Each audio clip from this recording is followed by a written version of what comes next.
Romar Meyer Falcón, titular de la Secretaría de Desarrollo. Siempre me cuesta trabajo a mí decir ese nombre. ¿Tú ya te lo aprendiste? Ya me lo tuve que aprender. Secretaría de Desarrollo Agrario, Territorial y Urbano. Todo. Fíjate que yo creo que deberíamos empezar por ahí. ¿Qué hacen? Por fíjate que ahorita estamos platicando fuera del aire y creo que es fundamental. Entonces, la Secretaría de Economía, ya sabes qué hace la Secretaría de Economía. La de Relaciones Exteriores, ya sabes, la de la Defensa, ya sabes qué hace la de Hacienda. Pero cuando tú dices Secretaría de Desarrollo Agrario, Territorial y Urbano... Ese es complejo de entender. ¿Qué hacen? Aparentemente tenemos las atribuciones, digamos, del ordenamiento del territorio. A grandes rasgos es vincularnos con otros órdenes de gobierno, o sea, con municipios y con estados y con otras secretarías de estado a nivel federal, para que el desarrollo territorial, llámese asentamientos humanos, vivienda, infraestructura, equipamiento, y la parte agraria, digo, la tenencia del suelo, de alguna forma es un tema de coordinación. O sea, a grandes rasgos, la Secretaría es un coordinador de desarrollo territorial. ¿Cómo trabajar con estados y cómo trabajar con municipios? Porque yo creo que la parte de coordinación, uno puede decir sí, desde la federación, pero cada estado y cada municipio... 2.500 municipios. O sea, tienen... Olvídate de la visión diferente, ya olvídate de la parte política. Son 2.500 presidentes municipales, o sea, 2.500 personas distintas que ven el mundo. Pues algunos lo ven más parecido que otros, pero no necesariamente, ¿no? O sea, porque además tampoco hay recetas. Una receta para un municipio en la Sierra de Guerrero o en la Sierra de Oaxaca no te sirve para un municipio en Chihuahua. Claro. Y menos te sirve para un municipio en Querétaro. Pues sí, definitivamente es muy complicado el tema porque al final de cuentas esta Secretaría no tiene toda la capacidad y todo el cuerpo técnico para poder atender de forma personalizada a cada municipio. De alguna forma los municipios vienen a nosotros y sobre todo piden asesoría técnica en lo que corresponde a sus programas de ordenamiento territorial, sus programas de desarrollo urbano, sus programas de ordenamiento ecológico, sus atlas de riesgo, digamos, todos esos instrumentos que les sirven a los municipios y a los estados para determinar los usos de suelo, dónde va a estar la infraestructura, dónde va a estar el equipamiento, dónde va a estar la vivienda, cómo van a realizar su política de movilidad en el municipio, con el estado. Y en muchas ocasiones simplemente somos interlocutores entre dos órdenes de gobierno que no se hablan. Entonces, digamos, de alguna forma, nosotros nos dedicamos más al tema de ser un interlocutor con los estados y con los municipios. A la mediación, decirlo de alguna otra manera. De alguna forma la mediación y sobre todo donde tenemos los programas que estamos operando. O sea, realmente donde nosotros estamos operando los dos programas principales, que es el Programa Nacional de Reconstrucción, el Programa de Mejoramiento Urbano. Con estos dos programas es donde realmente tenemos mayor incidencia de coordinación. A ver, voy con el Programa de Mejoramiento Urbano. Yo creo que uno de los grandes problemas de México es que... no hay una ciudad que esté bien hecha, no hay una ciudad que funcione bien. ¿Cómo entrar, cómo ayudar a corregir todos estos problemas de ordenamiento urbano? Mira, yo creo que me voy un paso atrás. Okay. Pensar que la vida del desarrollo de una ciudad, de una zona metropolitana, se puede corregir en el corto, mediano plazo es, digamos, una utopía. De alguna forma, nuestra obligación es tratar de corregir aquellos errores que se han, digamos, llevado a cabo por otras administraciones y, digamos, en esta complejidad del desarrollo urbano, porque no solamente son las órdenes de gobierno, son actores privados, son actores públicos, son comerciantes, son ambulantes, son usos y costumbres, exactamente, de todo, ¿no? Digamos, el espacio público en las ciudades es realmente donde se llega a tener la mayor confrontación de quién domina la agenda pública en la ciudad. Entonces, la federación al final de cuentas es un interlocutor porque el 115 constitucional es muy claro. Los usos de suelo los marca sobre todo el municipio.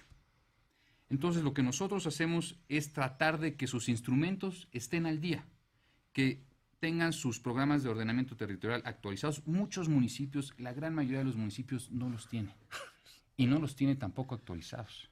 Entonces, es un gran problema que desde la federación tenemos que buscar la forma de cómo simplificar y poder de alguna forma hacerlo masivo el sistema para que los municipios tengan una información básica de dónde tienen que urbanizar y dónde no.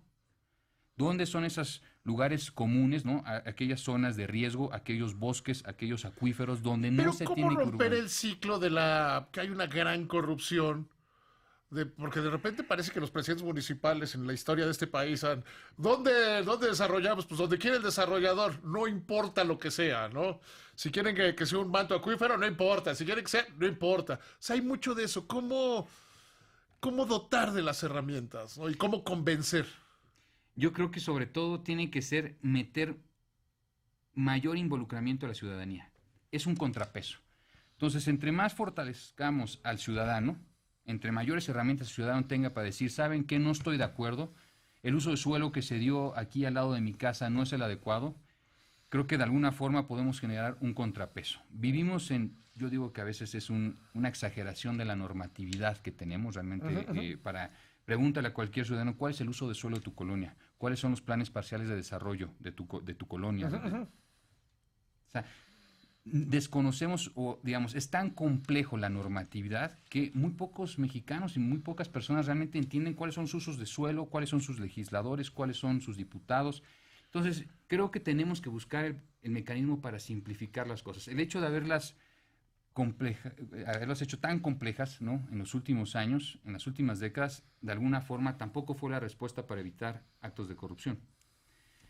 Entonces, de alguna forma, nosotros queremos simplificar el marco normativo. Y eso es un tema de trabajo con cada uno de los estados, con cada uno de los municipios o alcaldías. Un tema fundamental es la vivienda. O sea, un tema fundamental es la vivienda. ¿Qué están haciendo en materia de vivienda? ¿Qué están haciendo? Y no creas que ya se me olvidó lo de la reconstrucción, pero vamos con el tema de vivienda. ¿Qué están haciendo en materia de vivienda? Mira, nosotros fuimos muy críticos previos a las elecciones, desde la campaña y previo a la campaña, desde el 2017 nos pusimos a trabajar, un pequeño equipo de no más de 4 personas. Empezamos con un análisis, de decir, ¿dónde está parada la política de vivienda? Y uno de los grandes problemas que nos enfrentamos es que se implementó una política de masificación de créditos que terminaron colocando viviendas muy alejadas. Colocando créditos. Porque eran... Que es colocar viviendas. Tenía un programa antes en esta misma estación que era de finanzas populares. Gente que decía, es que yo ya no quiero pagar mi crédito del Infonavit porque donde compré mi casa me prometieron que iba a haber agua, que iba a haber luz, que iba a haber transporte, y no hay nada de eso. Y luego, es un tema vinculado que seguramente terminaremos pasando por ahí. Pues el Infonavit ha tenido que enfrentar una gran cantidad de problemas, incluso con los abogados de cobrar. O sea, ha habido como todo un gran tema ahí, ¿no? Sí, nosotros partimos del hecho de forma muy simple. Creo que el Estado mexicano perdió la rectoría sobre el territorio. De alguna forma, otros actores entraron a tomar el control y, de algún modo, a la hora de que surge una política, digamos, de colocación de créditos masivos, con la finalidad también de dar vivienda, pero se descuidó un elemento central, es dónde cae esa vivienda. ¿Dónde está cayendo esos créditos? Urbanamente, si están a 2 horas de los centros de trabajo, si tienen servicios, si tienen alumbrado, si tienen usos mixtos, si tienen comercio. Entonces, digamos, hoy en día los datos es aproximadamente 5 millones de viviendas a nivel nacional están abandonadas o en desuso. En un país con un rezago de viviendas de aproximadamente 6 millones de acciones. Sí, porque hicieron casas que no servían para vivir. O sea, si algo era cuestionable de aquel programa del gobierno, Román, era, oye, ¿y por qué no repoblamos los centros de las ciudades como es lo lógico? Porque ¿dónde están los servicios? ¿Dónde están las escuelas? ¿Dónde está la infraestructura social? Pues en los centros de las ciudades. Y como dijo, no, ¿dónde hay terreno? Y se hacían esa masiva. Quizá la intención era, bueno, quizá sí. Pero haber hecho las casas... Económicamente fue un éxito. No, y que la gente... A ver, porque partimos de que fue en los últimos 2 sexenios. De que el Infonavit solo había entregado una casa a 1 de cada 10 de los derechohabientes en su historia. Pues había que encontrar la manera de darle casa, pero fue inadecuada. Porque no había un desarrollo...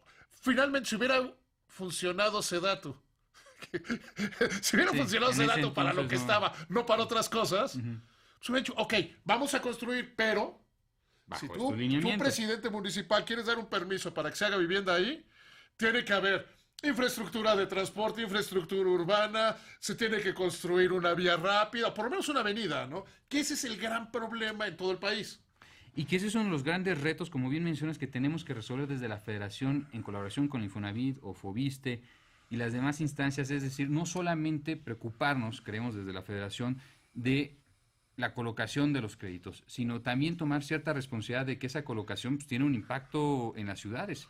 Entonces, ¿cómo impulsamos una política de desarrollo urbano, de política de desarrollo de vivienda, entendiendo, uno, que la oferta y la demanda no coinciden geográficamente? La gran mayoría de la colocación de las viviendas en las últimas décadas se dieron en los estados del norte. Y tenemos el mayor... Porque había quien podía pagar. Sí, también. O sea, había más sujetos de crédito. Ahora, también teníamos, o se tiene en la frontera, ¿no? Con las maquilas, digamos, un movimiento, una rotación de personal muy grande. Entonces también... Que lo mismo pasa, por ejemplo, en Cancún. Sí, también pasa en Cancún. O sea, colocar un crédito en Cancún era absurdo. O sea, normalmente la gente no piensa irse a vivir a Benito Juárez el resto de su vida. No, pero lo están haciendo. Ahora, la gran mayoría del rezago está en el centro sur del país. Claro. Están los estados de Chiapas, Oaxaca, Veracruz. Esos son los estados donde estamos encontrando el mayor rezago de acciones de vivienda. Y cuando me refiero a acciones de vivienda, no me refiero solamente a vivienda nueva. Mejoramiento, ampliaciones, sustituciones de vivienda, y donde el modelo de desarrollo regional es un modelo, digamos, menos concentrado.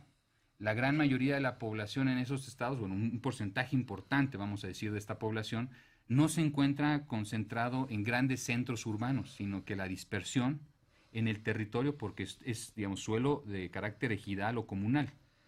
Entonces, digamos, el modelo digamos, fordista de construir viviendas como zapatos, ¿no? No, pero además se hacía de una manera masiva. Exactamente. O sea, 1.500, 2.000 viviendas juntas, igualitas, en el caso de... No, y además se pasaba una máquina rociadora de concreto poniéndola, o sea, era una producción en serie, era... Y la vivienda, ese es el punto central. Para nosotros la vivienda no es una cuestión plenamente económica, es un derecho constitucional. Claro. Entonces, nosotros tenemos que partir del hecho de Dirán que es un derecho humano. Es un derecho humano. O sea, irían más allá de la Constitución, es ¿no? un derecho humano, tienes razón. Y es fundamental. Entonces, ¿cómo entrarle a este gran tema? Vamos a hacer una cosa seguimos platicando con Román Meyer Falcón, titular de la SEDATU. Ya nos quedó, ya espero que le haya quedado claro qué es la SEDATU. Entonces, ¿cómo hacer este tema de vivienda? ¿Cómo entrarle a este tema de la vivienda? Que sea la vivienda, como dice el derecho humano y como dice la Constitución, digna. Y además, en el fondo todos trabajamos para eso, ¿no? O sea, es el primer instinto de todos los seres humanos, ¿no? Tener vivienda. Yo creo que como Estado mexicano es tener que entender que la demanda y la oferta hoy en día en México no están cruzadas. Tenemos una oferta muy grande en el norte y tenemos una demanda, digamos, bastante grande en el centro sureste del país.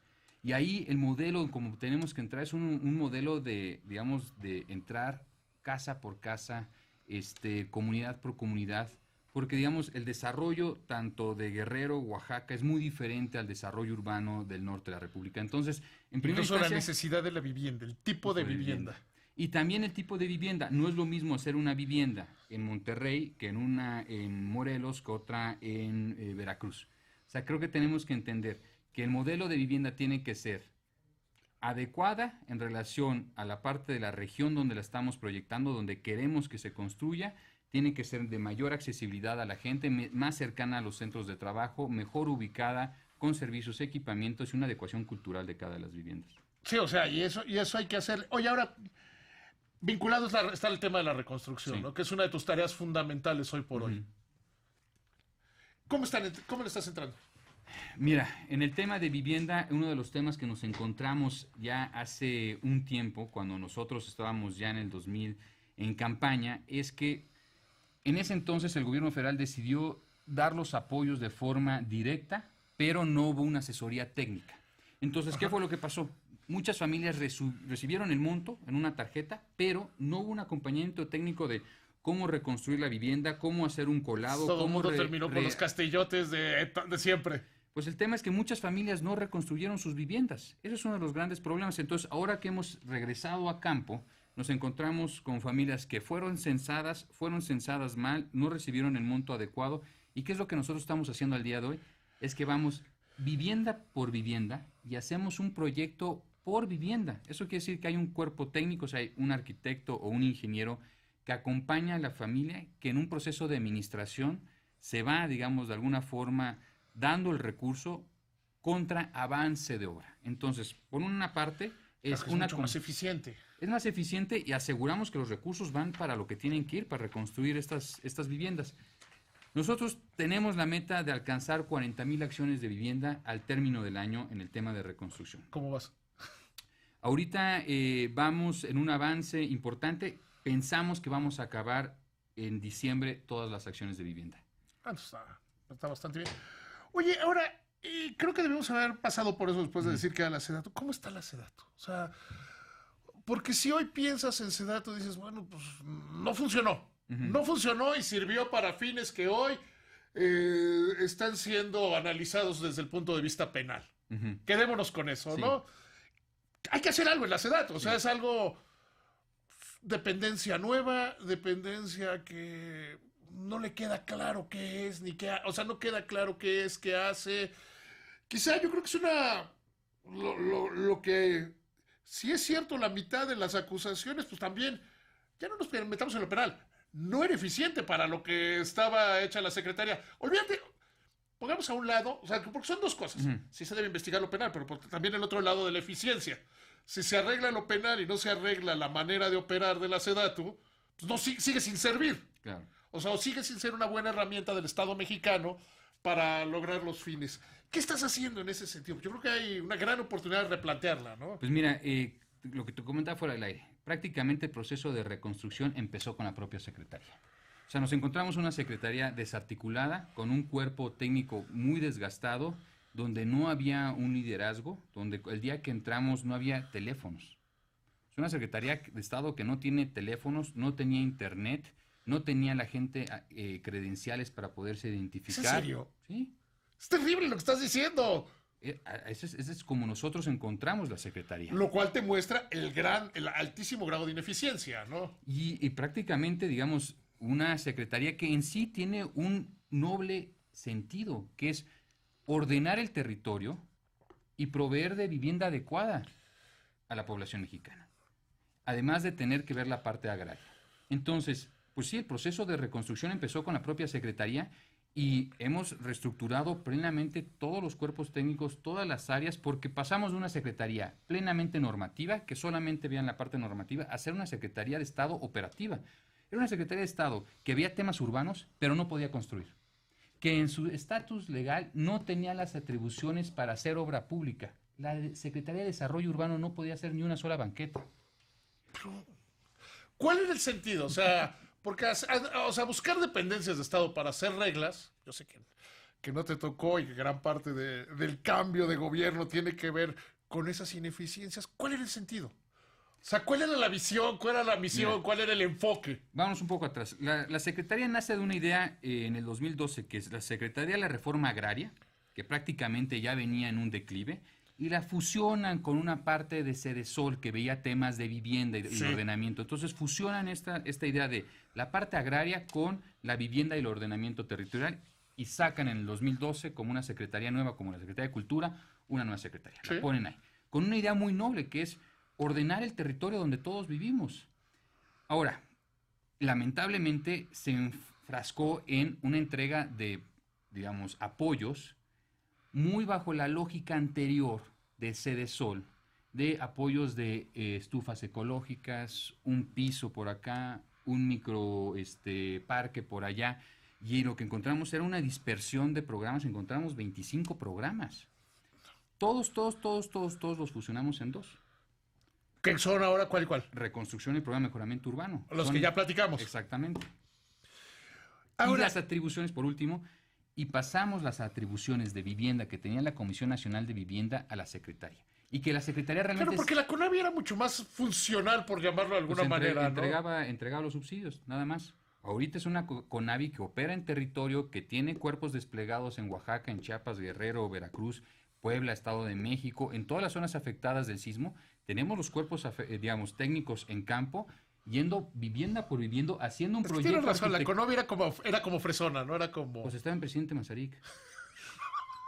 Sí, era como fresona, era... La Comisión Nacional de Vivienda para Vivienda Social está en la calle más cara de México. ¿Será una contradicción? Perdónenme. Pues por lo menos algo muy exótico. O sea, es algo muy... Sí, ya con eso. Eso ya lo cerraste, ¿verdad? Sí, ya nos fuimos, ya.